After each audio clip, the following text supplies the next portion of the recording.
주의 이름 찬양해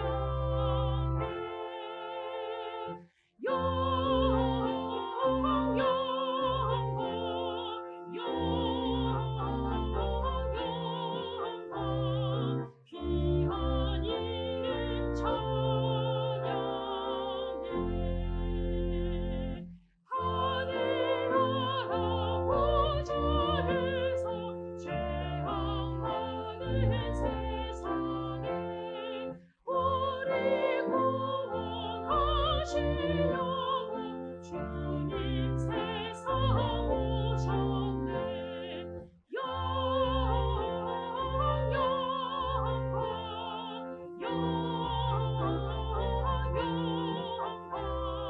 주의 이름 찬양해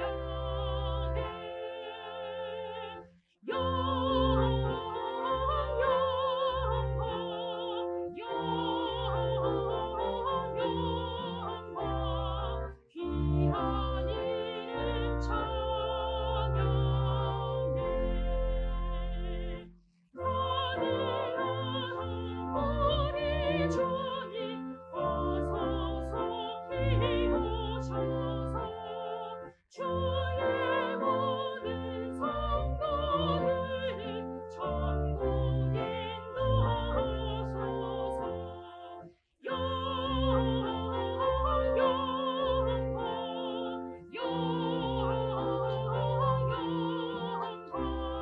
주의 이름 찬양해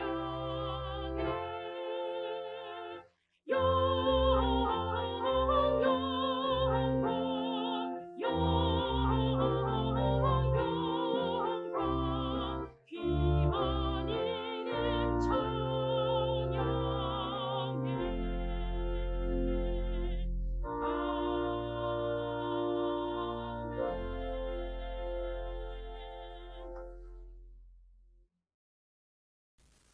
그가 찔림은 우리의 허물 때문이요 그가 상함은 우리의 죄악 때문이라. 그가 징계를 받음으로 우리가 평화를 누리고 그가 채찍에 맞음으로 우리는 나음을 받았도다. 하나님은 영이시니 예배하는 자가 영과 진리로 예배할지니라. 아멘.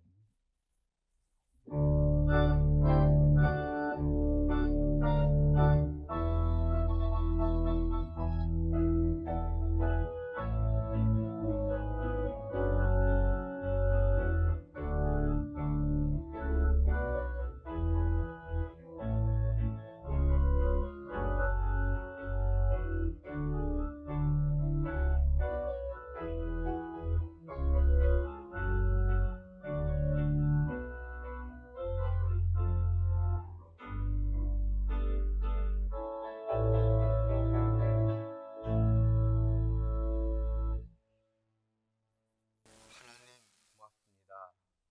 예수님을 이 땅에 보내시고 십자가를 지게 하심으로 우리를 구원하여 주셨습니다. 아무런 공로 없는 저희를 하나님의 자녀로 삼아 주시고 영생의 길을 걷게 하셨습니다. 참으로 감사드립니다. 예수님의 십자가에 동참하는 사순절 기간이 깊어지고 있습니다. 저희로 하여금 고난당하신 예수님의 사랑과 구원의 은혜를 더욱 깊이 알게 하여 주시옵소서. 예수님의 이름으로 기원하옵나이다. 아멘. 성시교독은 125번입니다. 사순절 두 번째 주일 성시입니다. 하나님이여 사슴이 시냇물을 찾기에 갈급함같이 내 영혼이 주를 찾기에 갈급하니이다. 내 영혼이 하나님 곧 살아계시는 하나님을 갈망하나니 내가 어느 때에 나아가서 하나님의 얼굴을 볼까? 사람들이 종일 내게 하는 말이 내 하나님이 어디 있느뇨 하오니 내 눈물이 쥐하로 내 음식이 되었도다. 내 영혼아 내가 어찌하여 낙심하며 어찌하여 내 속에서 불안해하는가. 너는 하나님께 소망을 두라. 그가 나타나 도우심으로 말미암아 내가 여전히 찬송하리로다. 낮에는 여호와께서 그의 인자하심을 베푸시고 밤에는 그의 찬송이 내게 있어 생명의 하나님께 기도하리로다. 내 반석이신 하나님께 말하기를 어찌하여 나를 잊으셨나이까. 내가 어찌하여 원수의 압제로 말미암아 슬프게 다니나이까 하리로다. 내 뼈를 찌르는 칼같이 내 대적이 나를 비방하여 늘 내게 말하기를 내 하나님이 어디 있느냐 하도다. 내 영혼아 내가 어찌하여 낙심하며 어찌하여 내 속에서 불안해하는가. 너는 하나님께 소망을 두라. 나는 그가 나타나 도우심으로 말미암아 내 하나님을 여전히 찬송하리로다. 참회의 기도를 드리겠습니다. 거룩하신 하나님께 예배하는 이 시간, 은혜를 간구하기에 앞서 우리의 허물과 죄악을 자복하며 회개합니다. 하나님, 우리는 하나님을 두려워하기보다는 사람들의 시선을 더 두려워했습니다. 하나님 앞에 바로 서는 것을 인생의 목표로 삼지 못했습니다. 우리 영혼의 벌거벗은 모습 그대로를 하나님 앞에 내어놓습니다. 하나님, 용서해 주시고 저희의 허물과 죄를 용서하여 주시옵소서. 이제는 하나님과 저만이 하는 죄를 고백합니다.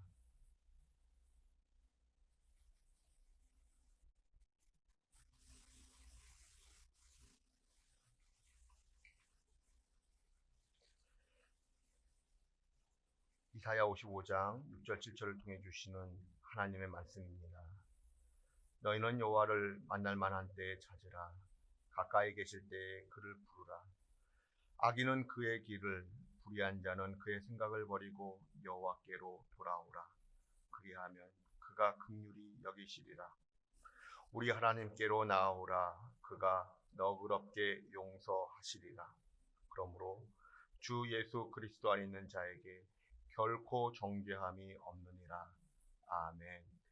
이제는 우리의 신앙을 한 목소리로 고백하오니 나는 전능하신 아버지 하나님 천지의 창조주를 믿습니다. 나는 그의 유일하신 아들 우리 주 예수 그리스도를 믿습니다. 그는 성령으로 잉태되어 동정녀 마리아에게서 나시고 본디오 빌라도에게 고난을 받아 십자가에 못 박혀 죽으시고 장사된 지 사흘 만에 죽은 자 가운데서 다시 살아나셨으며 하늘에 오르시어 전능하신 아버지 하나님 우편에 앉아 계시다가 거기로부터 살아있는 자와 죽은 자를 심판하러 오십니다. 나는 성령을 믿으며 거룩한 공교회와 성도의 교제와 죄를 용서받는 것과 몸의 부활과 영생을 믿습니다. 아멘. 찬송가 251장 찬송하겠습니다.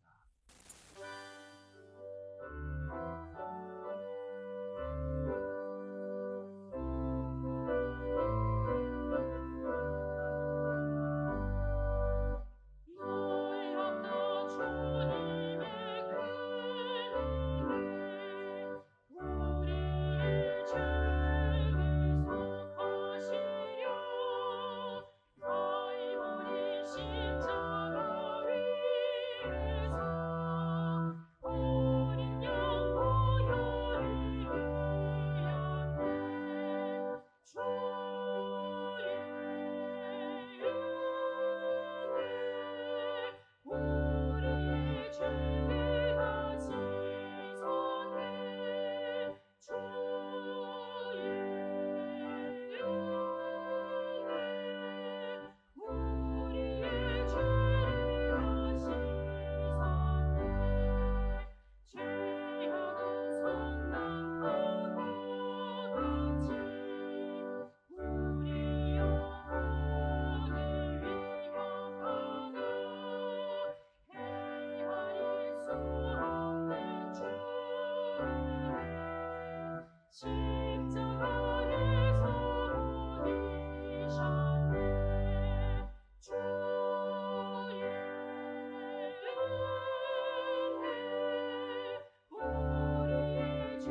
사랑의 하나님, 두려움과 혼란 속 지난 한 주간도 저희들을 안전하게 지켜주시고 저희 드림 공동체가 비록 한자리에 모이지 못하였으나 이 시간 영상 예배를 통하여 함께 주님께 영광 돌릴 수 있게 하심을 감사드립니다.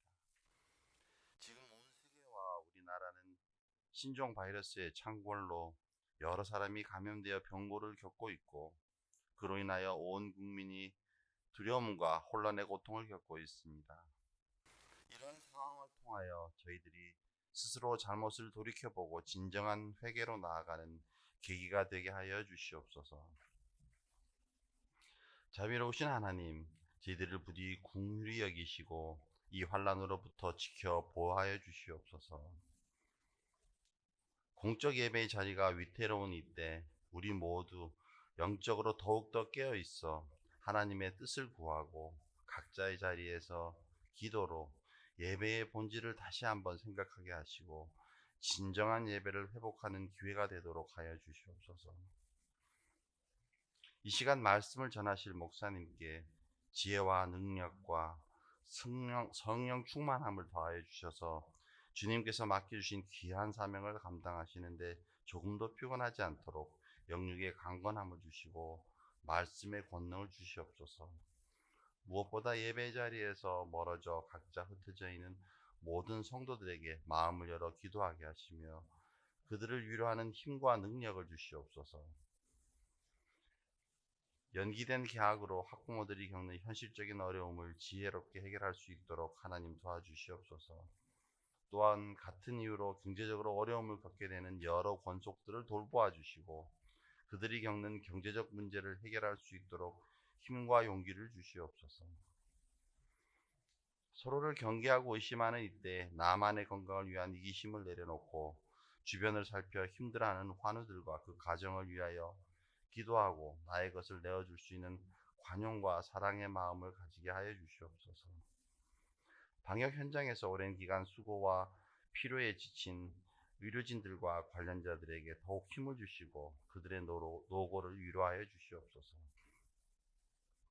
혹독한 추위를 이겨내고 봄을 맞이하여 새로이 싹트는 생명순과 같이 이 환난 속에서도 하나님의 사랑과 은혜 아래 저희들의 믿음과 노력으로 곧 극복될 것을 믿습니다.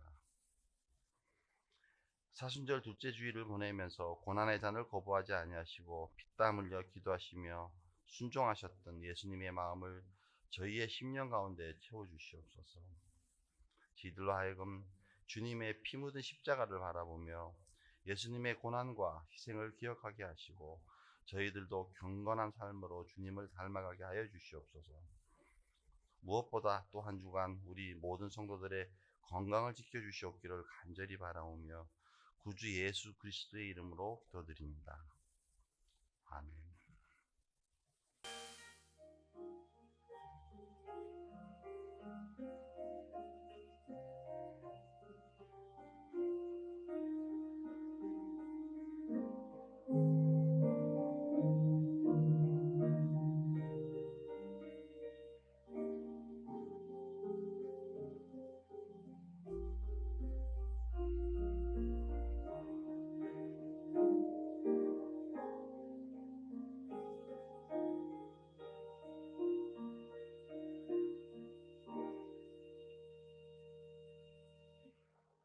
사순절 두 번째 주일에 주시는 하나님의 말씀은 마태복음 18장 20절입니다. 마태복음 18장 20절입니다.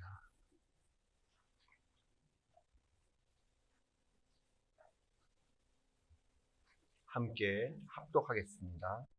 두세 사람이 내 이름으로 모인 곳에는 나도 그들 중에 있느니라. 아멘.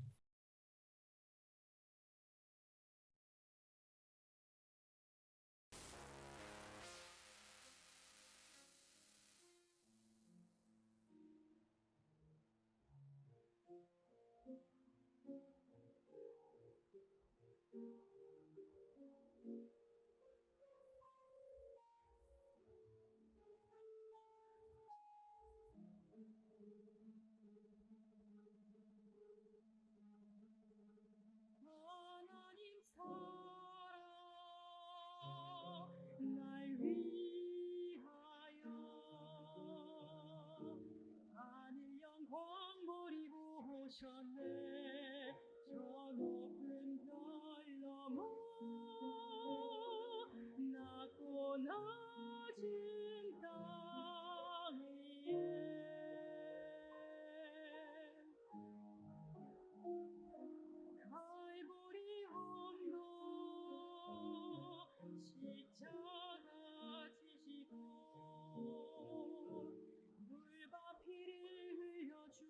살아계신 주 나에게 생명의 길 보이셨네.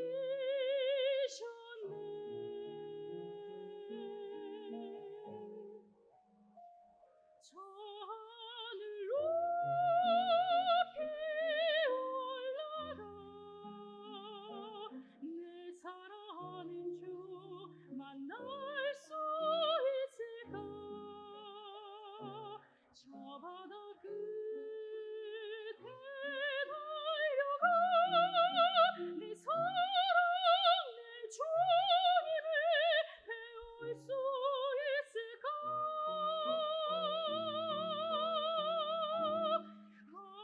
하나님 사랑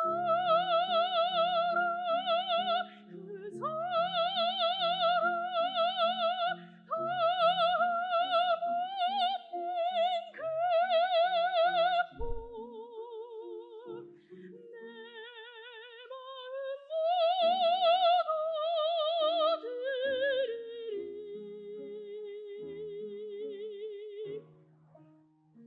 나는 주의 것 주님 내 구주니 아무것도 부족함 없겠네.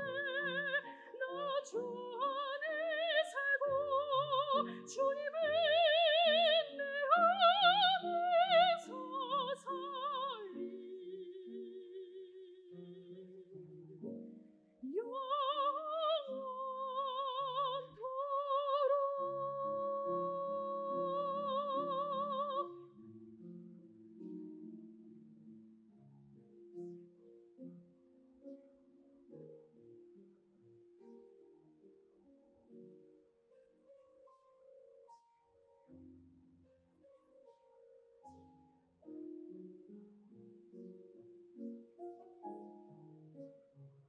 저 하늘 높이 올라가 내 사랑하는 주 만날 수 있을까. 저 바다 끝에 달려가 내 사랑 주님을 배울 수 있을까.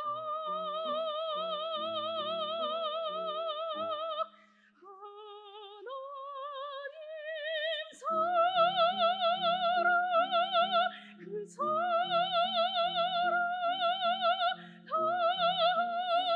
담아낸 그 품 내 마음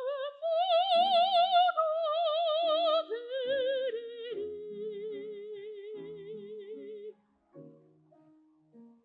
나는 주의 것 주님 내 구주니 아무것도 부족함 없겠네.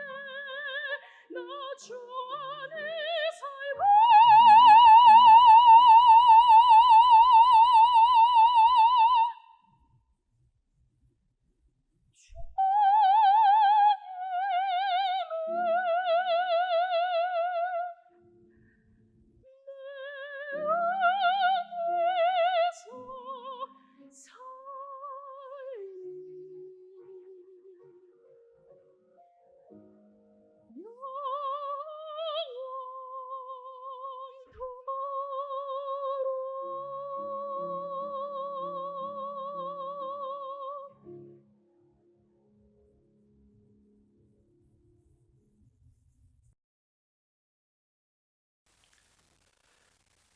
저의 가슴에 남아있는 예배 가운데 군 훈련소에서 드린 1주차 예배가 있습니다. 많은 청년들이 울먹이느라 찬송을 제대로 부르지 못했습니다. 예배당에 모여 예배를 드릴 수 있다는 것이 이렇게 행복한 것인지 예전에는 미처 몰랐습니다. 나중에 저의 모교회 청년부에서 5분 스피치라는 시간을 통해 훈련소 예배의 감정을 이야기했던 적이 있습니다. 그리고 한마디를 더했지요. 우리가 매주 이렇게 예배를 드릴 수 있다는 것이 얼마나 행복하고 감사한 것인데 우리는 너무나도 그것을 당연하게 생각할 뿐 감사를 잃어버렸노라고 말한 적이 있습니다. 오늘도 예배당에 모여 예배드리지 못하고 영상으로 예배드리게 되어 하나님과 성도님들께 송구한 마음을 가집니다. 그러나 이곳에 모여 다시 예배를 드리게 될 때 얼마나 감사하고 행복하고 기쁠까를 생각해 봅니다. 성경 이야기에 큰 줄기가 있습니다. 우리 인간을 구원하시기 위하여 찾아오시는 하나님의 이야기입니다. 그렇다면 하나님께서 우리 인간을 구원하시기 위하여 찾아오신다고 하는 가장 대표적인 그리고 가장 중요한 사건이 있다면 무엇일까요? 신약 성경에 기록된 예수님의 십자가 사건입니다. 그리고 이 십자가 사건을 미리 맛보아 알게 하시는 구원의 예포로서의 구약 이야기는 출애굽 사건입니다. 하나님의 구원 이야기에 있어서 출애굽 사건과 십자가 사건은 마치 동전의 양면과 같은 이야기입니다. 출애굽 사건과 십자가 사건은 동전의 양면과 같다라는 것을 보여주는 성경 속 이야기가 있습니다. 일명 예수님의 변화산 사건입니다. 기도하시던 예수님의 모습이 변하여 광채가 났습니다. 예수님의 얼굴은 해같이 빛났습니다. 예수님은 모세 그리고 엘리야와 함께 대화를 나누고 계셨습니다. 그리고 이러한 예수님의 모습을 베드로, 야고보, 요한이 목격을 합니다. 이러한 목격담은 마태, 마가, 누가복음에 기록되어 있습니다만 특별히 누가복음은 예수님께서 모세 그리고 엘리야와 함께 나누신 대화의 내용까지를 기록하고 있습니다. 예수님은 모세 그리고 엘리야와 함께 어떤 내용의 대화를 나누고 계셨던 것일까요? 그것은 놀랍게도 예수님의 죽음에 관한 내용이었습니다. 그런데 이것을 누가복음은 다음과 같이 기록하고 있습니다.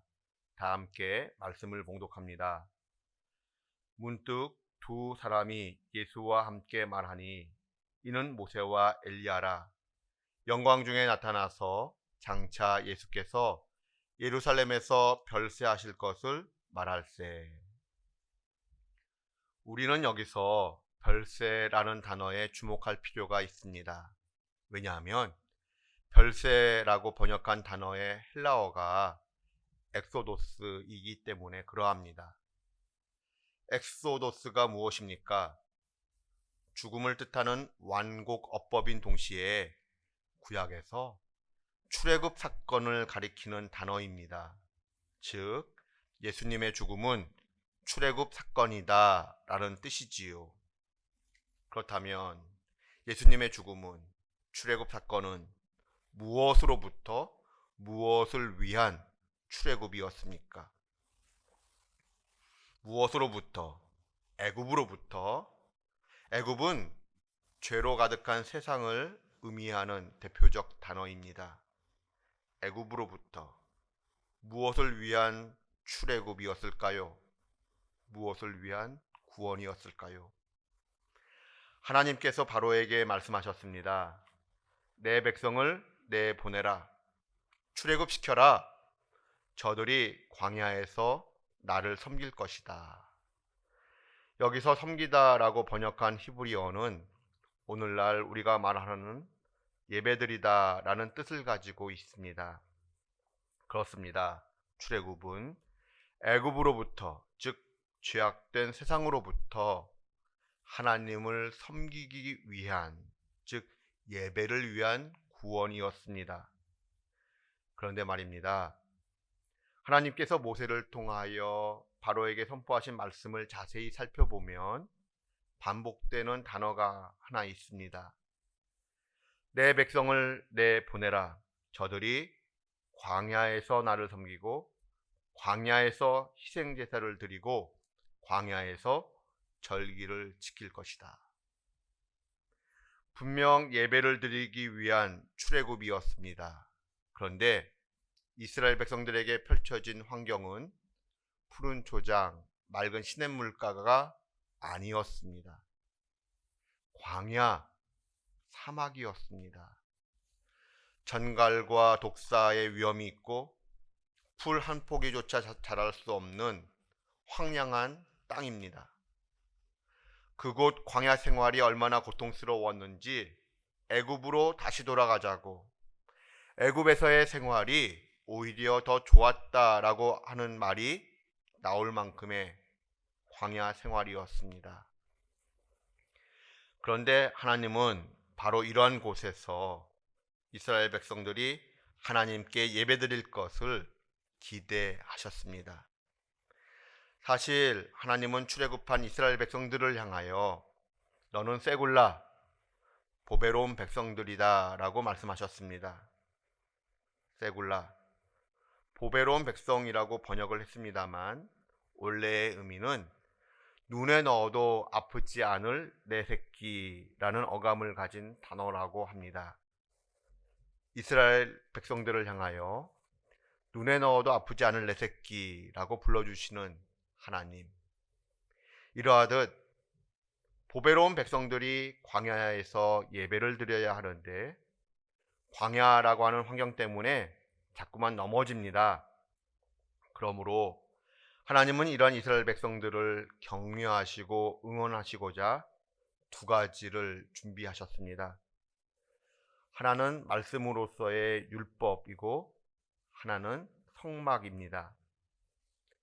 너희는 나의 보배로운 백성이므로 노예처럼 살 것이 아니라 이제 보배로운 내 백성답게 살아야 한다라는 의미에서 말씀을 주고자 하십니다.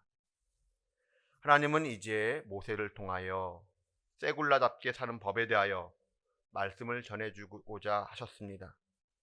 그러므로 이제 선포하시는 하나님의 말씀을 받기 위하여 하나님의 보배로운 백성들이 시내산 기슭에 모여 있었습니다. 이와 같이 하나님의 말씀을 받으며 하나님을 예배하기 위하여 시내산 기슭에 모여 있는 보배로운 백성들을 가리켜 히브리어로는 카할이라고 불렀습니다. 여러분, 에클레시아라는 말 들어보셨지요? 교회를 뜻하는 헬라어입니다. 그런데 이 에클레시아에 해당되는 히브리어가 카할입니다. 즉 하나님의 말씀을 받기 위하여 시내산 기슭에 모여 있던 보배로운 하나님의 백성들이 오늘날 교회의 원형이라는 것입니다. 출애굽의 목적, 즉 구원받음의 목적이 무엇이라고 했지요? 하나님을 예배하기 위함이라고 했습니다. 교회란 하나님께 예배드리기 위하여 세상과는 구별이 되어 하나님으로부터 부름받은 그 사람들의 모임을 가리키는 단어입니다. 고린도전서 1장 2절 앞부분을 다 함께 봉독합니다. 고린도에 있는 하나님의 교회 곧 그리스도 예수 안에서 거룩하여지고 성도라 부르심을 받은 자들과. 우리는 여기서 무엇을 알 수 있습니까? 교회란 본질적으로 건축물이 아니고 성도들의 모임이라는 것입니다. 그렇다면 우리가 지금까지 귀하게 여겼던 건축물로서의 교회는 어떤 의미를 가지는 것일까요? 본질로서의 교회를 생각할 때 건축물로서의 교회, 우리가 예배드리는 장소로서의 교회는 예배당으로 불러야 한다는 말이 설득력을 가집니다. 그런데 신학적으로는 성막과 성전과 교회, 특별히 건축물로서의 교회를 어떻게 관계 설정할 것인가에 대한 질문이 있습니다. 그럼에도 불구하고 건축물로서의 교회를 어떻게 생각하면 좋을지 말씀을 통하여 고민해 보고자 합니다. 출애굽기 25장 8절 말씀을 다 함께 봉독합니다. 내가 그들 중에 거할 성소를 그들이 나를 위하여 짓되. 원문을 지역하면 지어라 나를 위한 성소를 내가 그들 속에 거할 수 있도록. 출애굽기 25장 8절에서 하나님은 무엇을 지으라고 말씀하셨습니까? 하나님을 위한 성소를. 성소란 미크다시를 번역한 말로 거룩한 곳, 구별된 장소를 의미합니다. 출애굽기 25장에서 8절 말씀은 결과적으로 성막을 의미합니다. 그러나 하나님은 8절에서 성막이라는 단어를 사용하지 아니하셨습니다. 단지 거룩한 곳, 구별된 장소를 지으라고 말씀하셨습니다. 바로 여기서 거룩한 곳, 구별된 장소를 의미하는 건축물로서의 교회를 생각해 볼 수 있습니다. 하나님은 교회 건축물에 갇혀 계시는 분이 결코 아닙니다. 그럼에도 불구하고 하나님은 하나님을 위하여 거룩한 곳, 구별된 장소를 지으라고 말씀하셨습니다. 왜 그렇게 말씀하셨을까요? 하나님께서 말씀하십니다. 내가 그들 속에 거하기 위하여. 내가 그 속에 거하기 위해서가 아닙니다. 내가 그들 속에 거할 수 있도록 거룩한 장소를 구별하라고 말씀하셨습니다. 더욱이 거하다라고 번역된 단어는 정착하다라는 뜻을 가집니다. 즉 잠시 동안 머물고 떠나는 그런 쉼터가 아니라 거주지라는 뜻입니다. 하나님은 보배로운 내 백성들을 방문하러 오신 것이 아니라 그들 가운데 머물러 살기 위하여 거룩한 곳, 구별된 장소를 지으라고 말씀하셨습니다. 하나님은 영이십니다. 무소부재하십니다. 절대로 시공간에 제한을 받는 분이 아니십니다. 그럼에도 불구하고 내 이름으로 일컫는 내 백성이 구별된 그 거룩한 장소에 머물면 나도 그들 속에, 그들 중에 있겠다라고 말씀하셨습니다. 오늘 본문 말씀도 출애굽기 25장 8절 말씀 속에서 생각해 보아야 합니다. 두세 사람이 내 이름으로 모인 곳, 그 장소에는 나도 그들 중에 있느니라. 단지 그 속에 계신 것이 아니라 그들 중에 계시겠다라고 말씀하셨습니다. 건축물로서의 교회가 의미를 가지는 것은 그 속에 하나님의 백성들이 모여 하나님을 예배하고 성도들의 교제가 이루어지고 있기 때문입니다. 그럼에도 불구하고 저에게는 질문이 있습니다. 오래전 새가족으로부터 들은 이야기입니다. 예배당 안으로 들어가고자 하면 왠지 두렵다는 것입니다. 무섭다고도 했습니다. 이와 비슷한 이야기를 두어 번 들은 적이 있습니다. 우리는 예배당에 들어가는 것이 너무나도 자연스럽고 당당합니다. 그런데 누군가는 예배당 안으로 들어가는 것이 두렵고 무섭다고 합니다. 왜 두려움을 느끼는 것일까요? 단순히 건축물에 불과하다면 말입니다. 건축물로서의 교회의 본질적 구성 요소는 아닙니다. 그러나 건축물로서의 교회, 하나님의 이름이 머물고 하나님께서 우리를 만나주시는 구별된 장소입니다. 일명 노아의 방주, 분명 눈에 보이는 건축물이었습니다. 온갖 짐승의 더러운 분뇨와 그 냄새가 진동하는 곳이었지만 그곳은 분명 구원의 방주였습니다. 노아의 방주는 하나님의 명령을 따라 만든 건축물이라고 할 수 있습니다. 그러나 결과적으로 노아의 방주 안에 들어간 자들만이 구원을 받았습니다. 물론 구원받을 자는 방주 안으로 들어간다라고 표현하는 것이 더 맞을 듯 합니다. 그렇다면 눈에 보이는 건축물로서의 교회를 결코 가볍게 여길 수 없습니다. 예루살렘 성전에 갈 수 없었던 유대인들은 회당을 중심으로 삶을 살아갔습니다. 회당은 예루살렘 성전과 같다라고 말을 할 수 없지만 회당은 예루살렘 성전을 대신하는 중요한 장소입니다. 교회는 마치 회당과 같은 역할을 감당한다고 말할 수 있습니다. 예수님께서도 안식일마다 회당을 찾으셨습니다. 우리식으로 이야기를 하면 안식일마다 건축물로서의 교회를 찾아가셨습니다. 예수님은 하나님과 늘 함께하고 계셨던 임마누엘 본체십니다. 그러나 예수님은 임으로 예배하지 아니하셨습니다. 회당을 찾아가셨습니다. 그리고 성도들과 함께 하나님을 예배하셨습니다. 본질 없는 교회 건물은 텅 빈 껍데기에 불과하므로 교회 건물 자체를 우상화할 것은 아닙니다.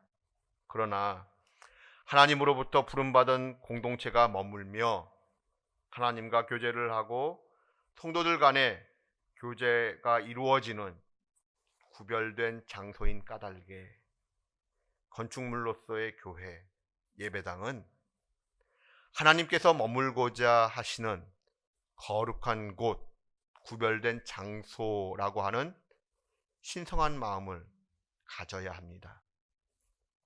그 어떤 건축물보다 귀하게 여겨야 합니다.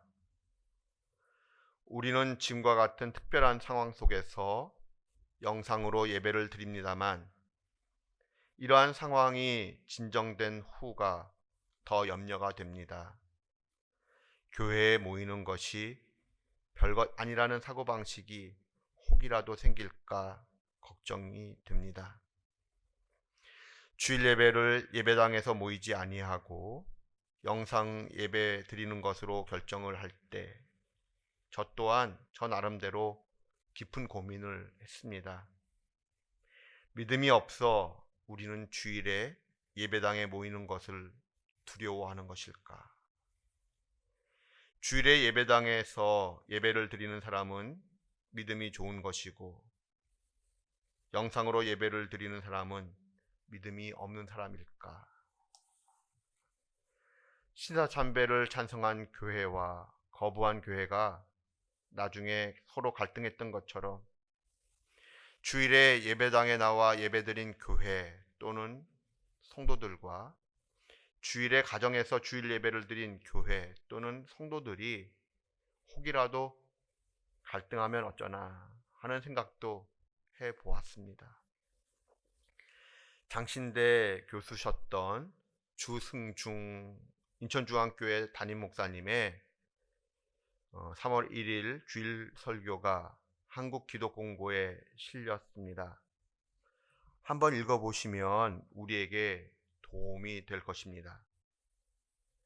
여러분, 교회에 모여 주일 예배를 드리는 것이 쉬울까요? 아니면 집에서 영상으로 주일 예배를 드리는 것이 쉬울까요?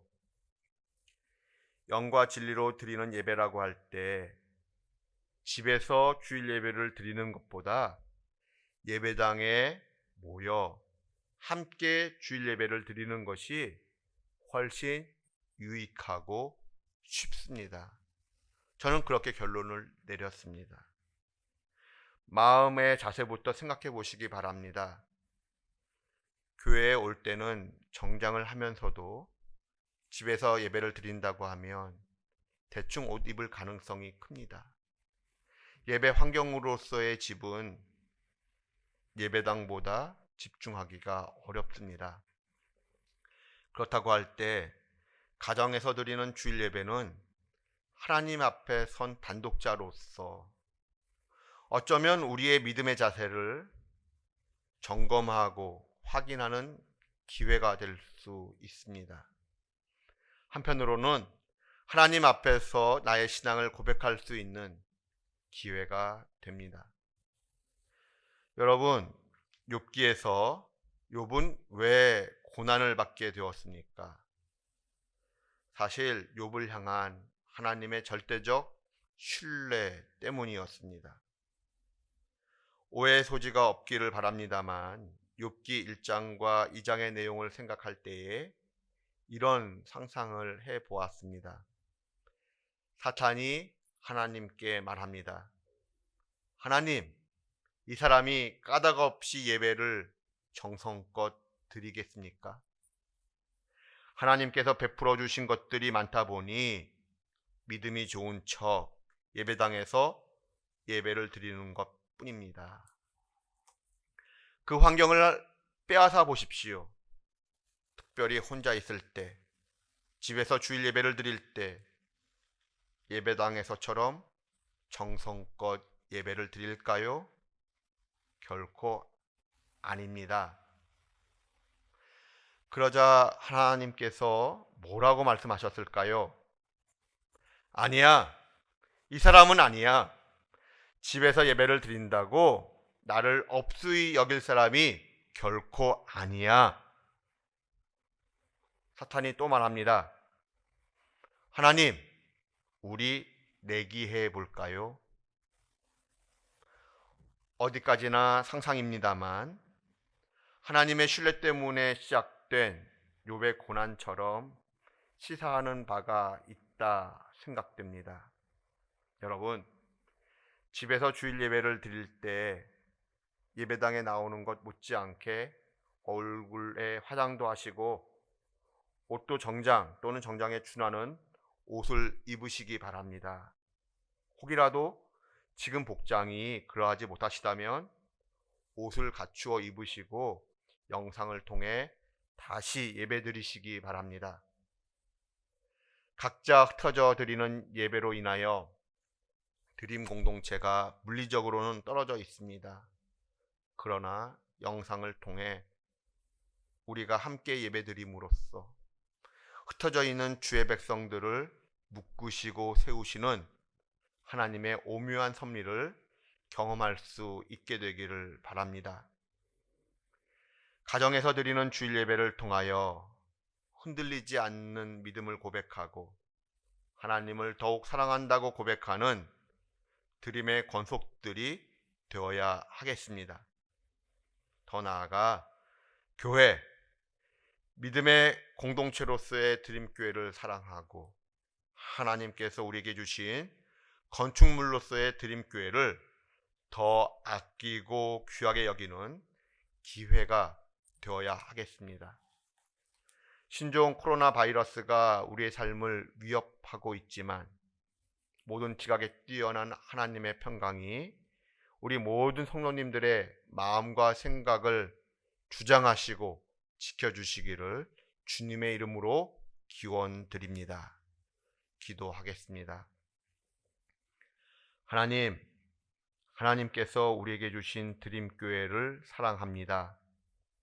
드림교회로 부르심 받은 성도들로서 드림교회를 사랑하고 교회 건축물과 예배당으로서 드림교회를 사랑합니다. 언제 어디서나 드림교회 성도임을 잊지 않게 하시며 드림교회 성도로서 하나님께서 찾으시는 예배자가 될 수 있도록 우리의 몸과 마음을 주장하여 주시옵소서. 예수님의 이름으로 기도드립니다. 아멘. 찬송가 208장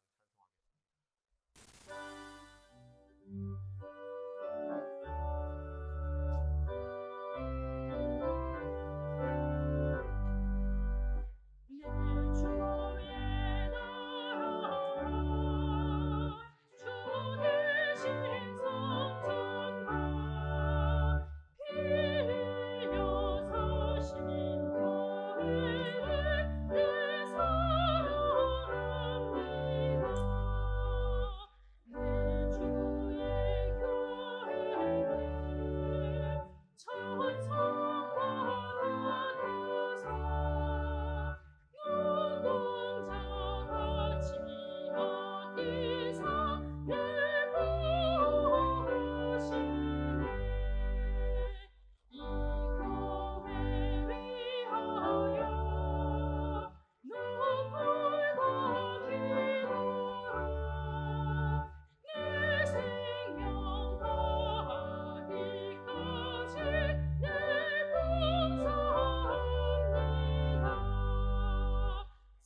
하나님께 드릴 수 있는 물질과 생명과 재능을 우리에게 주신 것 감사드립니다.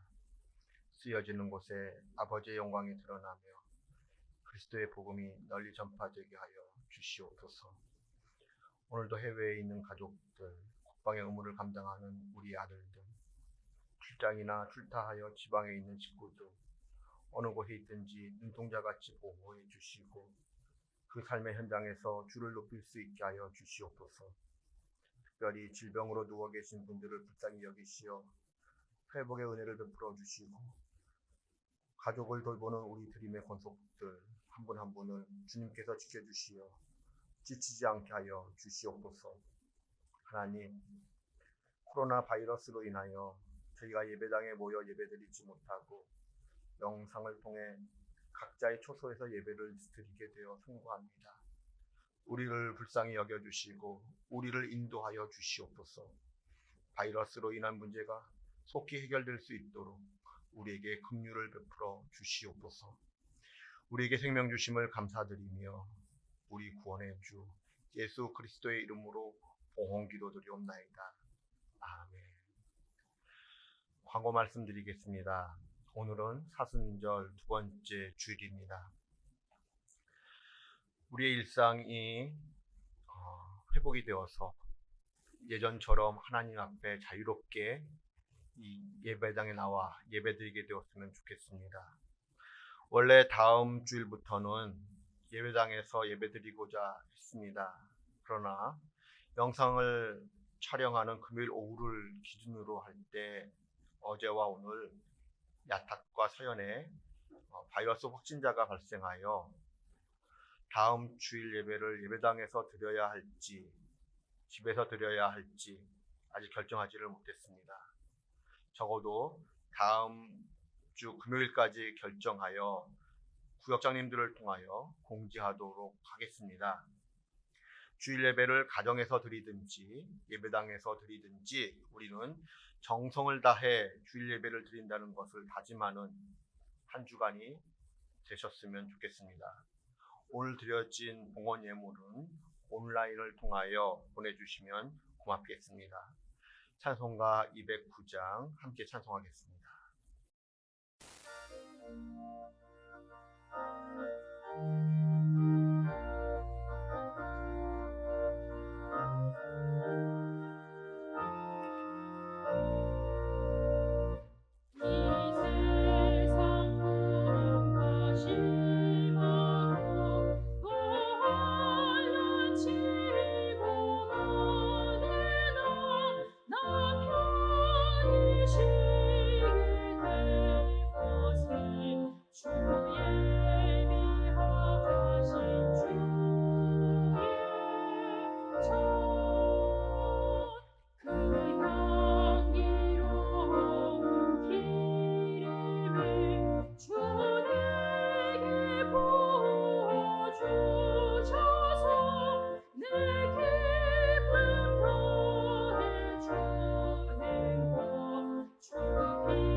우리 주 예수 그리스도의 은혜와 하나님의 사랑과 성령의 교제가 가정에서 드리는 주일 예배를 통하여 흔들리지 않는 믿음을 고백하고 하나님을 더욱 사랑한다고 고백하는 드림의 권속들 한 분 한 분의 삶과 가정과 일터 위에 우리 조국 대한민국의 미래와 번영, 특별히 북한의 지하교회 성도들 위에 세계 곳곳에서 예수님의 긍휼을 기다리며 바이러스 확산 방지를 위하여 수고하시는 분들과 바이러스 감염으로 고통받는 분들 위에 그리고 선교사님들과 그 귀한 사역 위에 지금부터 영원까지 늘 함께 하시기를 간절히 축원하옵나이다. 아멘.